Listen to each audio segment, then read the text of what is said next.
बहुत बढ़िया। तो अब कहानी में राज्य का नाम सिकरिया होगा। यह रही पूरी कहानी नए नाम के साथ और थोड़ी और सुंदर भाषा में। राजा धनु और रानी नंदिनी की कहानी। सत्य का मृग, राज्य का नाम सिकरिया।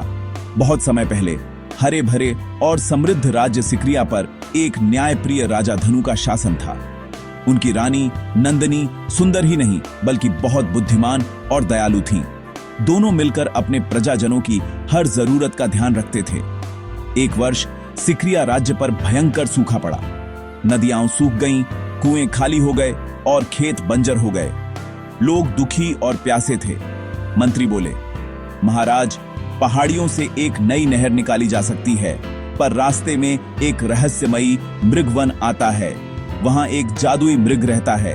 कहते हैं जो भी उसे परेशान करता है उस पर विपत्ति आती है। राजा धनु बोले, हम अंधविश्वास में नहीं पड़ेंगे, परंतु जंगल और जनता दोनों का भला होना चाहिए। रानी नंदिनी ने कहा, पहले सच्चाई जान लेते हैं, फिर निर्णय लेंगे। दोनों ने निश्चय किया कि वे स्वयं उस जंगल में जाएंगे।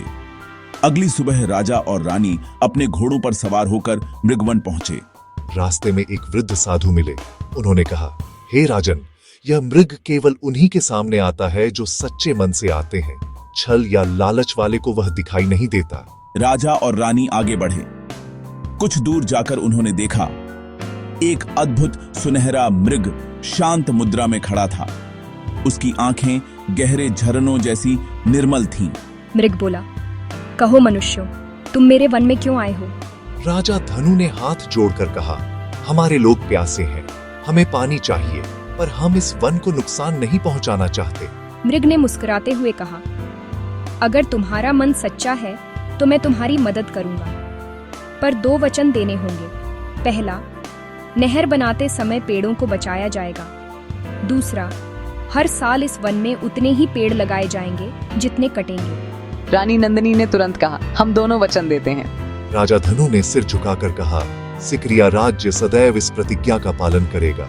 तभी धरती धीरे धीरे हिली और पहाड़ों के बीच से जलधारा फूट पड़ी, ठंडी, निर्मल और जीवनदायिनी।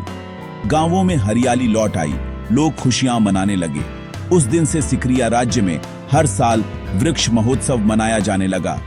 मृगवन का मृग फिर कभी दिखाई नहीं दिया, पर लोग कहते हैं जब भी कोई राजा सच्चे दिल से न्याय करता है, उसकी आत्मा जंगलों की ठंडी हवा में महसूस होती है।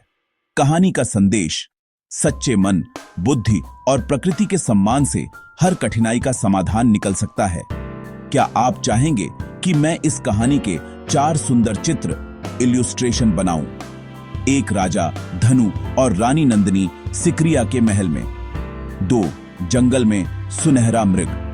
3 नहर बनाते लोग और बहता पानी। 4 बच्चे पेड़ लगाते हुए राज्य में हरियाली लौटती हुई। बताइए, बनाऊं क्या?